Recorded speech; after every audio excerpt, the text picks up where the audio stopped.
first trades. Let's take a look at what the market is doing right now. We have Sharan who's joining us in the studio to make better sense of the kind of market move we're seeing right now. And a further drop is what we've seen in Nifty before we spoke about it about a couple of minutes ago. A 0.2% cut and now testing that 25,150 level on the Nifty. Sharan, what's your take on the market right now? Because the fall seems to be intensifying in Sensex. Nifty Bank is also about 0.3% lower and just about that 57,000 mark. In fact, seems like it's going to go below that 57,000 mark any second now. So good morning everyone. Firstly, I think Nifty is just consolidating. It's not that big of a fall, and immediate support, if you say 25,100 is a good immediate support. If it goes below that, you could see a good fast 100-point movement, but 25,000 again is a very strong support technically. And again, a lot of results coming this week, so definitely that will set the trend for the next week. So I'm not expecting that big of a fall, but 25,100 immediate support. In terms of resistance, like I've said, last time Nifty gave a very good breakout about 25,250. So for the last three sessions, I think it's getting resisted around that level, 25,250. So that's the level to keep on watch. But 25,100 good support, 25,250 a good resistance. The sectors today which are holding out are clearly Realty and Pharma. Anything within these pockets that you're liking for trade? So definitely again Prestige, which was our pick day before again, but it got selling. But again, if you see today a good recovery in Prestige, it's looking very nice. Followed by DLF, I think a very good launch recently in Mumbai. I think it's first launch after a very long time, and it's actually quite reasonably priced compared to other builders. So they are coming in Mumbai with quite a competitive action. So DLF, keep on watch. Again, it's looking very good. Followed by Lodha. Again, Mumbai saw very good registration. So these three are my top picks. You can obviously keep on watch, do a buy and dip strategy. In terms of Pharma, day before has given an excellent breakout. All of them are looking very good, and I think today, especially for our traders, I've picked Lupin as my top pick. You can actually go long on Lupin with a stop loss of around 928 with a target of 968 to 988. And I think with my second pick, again, I'll pick a safer FMCG space. And I like Tata Consumer. It's showing signs of reversal from the 200-day EMA. So again, looking very good. You can go long at 1085 with a target of 1105 and 1125.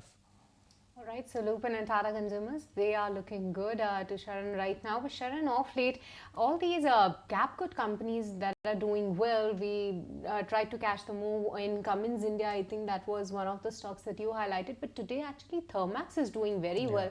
Almost a 4 to 5% jump is what we are seeing. Anything that is looking good on charts? Shrishti, actually, I have a different view. Yesterday, we gave a sell on Siemens. I think the target also got achieved today. And even if you see ABB back-to-back 7 to 8 to 9 trading sessions, if you've seen it's going down and creating lower lows. Again, ABB commentary is there today, so it will set the tone for the capital goods space. Yes, Thermax and Cummins are doing good, but at the same time, two are doing bad. So we'll wait for the commentary and then we'll give a review later on. But I think overall, once the capex cycle picks up, definitely you will see some action coming in these stocks. Okay, Sharan, what about Interglobe Aviation? A 2.5% cut is what we're seeing on this stock as we speak. Do you believe this makes it a good buy on dips type of case for Interglobe, or are you expecting a further fall for Interglobe? See, I think this is the only decent listed aviation stock out there, and given its result year on year, the expansion plans, I could never give a sell on this stock at any point. Even whenever it comes down, you see high volume buying at lower levels. So again, the next level to watch out is around 5,600 odd levels. If it comes around, it has good support there. A 50-day moving EMA also is there.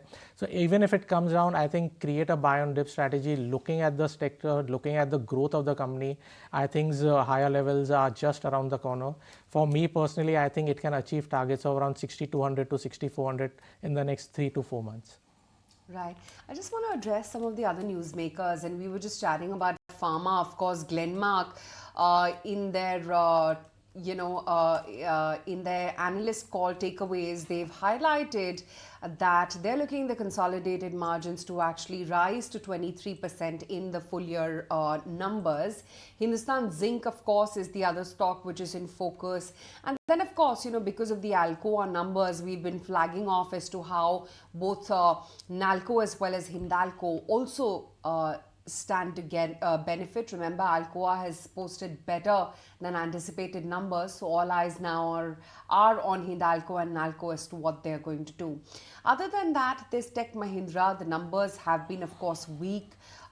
They're not as bad as what we saw from a TCS or an HCL Technologies, but neutral at best, and you're not seeing much of a reaction on the stock price as well. In fact, I think it's in the negative. Yeah, Tech Mahindra is one of your top losers today. It's down about almost 1.5%. Sharan, still no trades when it comes to IT. Does it become an avoid, or is it still a sell? So Aisha, I think there are better trades out there, and I don't see a reason why you have to go IT and even actually think about it. The growth fundamentally 5 to 6% kind of growth. I don't know why would you bother also investing here. So if you see action, definitely PSU banks, I've been telling for the last 1 month. And again, all of the stocks are hitting almost 52-week high or their previous swings high. Again, banking space, good numbers are expected. Obviously, this quarter can be muted, but with rate cuts, I think with a lag effect of 3 to 6 months, you'll see good numbers coming in the next 2 quarters. So keep focus on sectors that are actually doing good. Autos are doing good. You see M&M, TVS, your Eicher, even on the numbers front, fundamentally also are looking very good. So focus on sectors that are actually giving you a higher high and higher low kind of a trend. And actually you can shift money from IT to your PSU banks, your auto space. Even FMCGs actually started moving. Today only I've given like Tata Consumers. Your Nestle is on a verge of a breakout.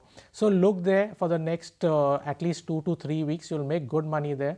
And post that if IT corrects and you actually see any kind of value going ahead, then you can actually think about shifting from these sectors to IT. But nothing in the next 3 to 4 weeks, at least for me.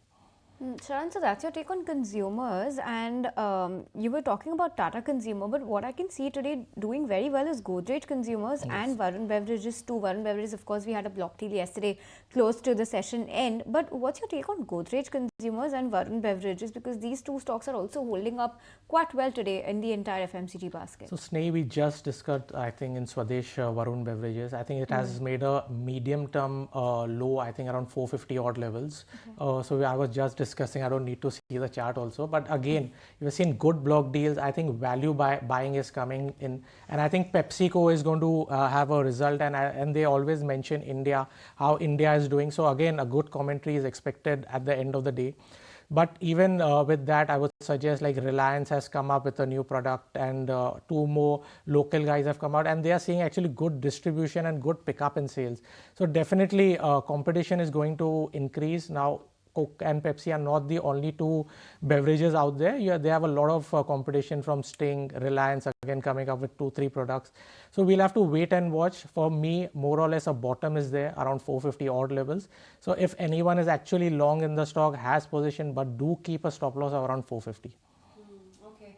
Sharan, 2 stocks which are now sitting at 52-week highs, RBL Bank and HDFC AMC. So RBL we gave a buy yesterday only, and I think it's performing quite well. And I see given the stock, the way it has declined from its highs, I think there's a long way to go. And again, banking will see good recovery in the next 2-3 quarters. So do stick with RBL Bank. HDFC Bank, again, our buy call at least 2-3 times with a lot of AMCs also, even UTI and Nippon hitting all-time high. And look at the SIPs coming in, 27,000 crores in equity. So again, for the next 3 to 5 years, definitely stick to it. A long-term goal would be around 6,000, 6,500 odd targets. The sector is very good. Instead of IT, I think look at AMC stocks, and they will perform very well in the next 3 to 5 years. All right, so that's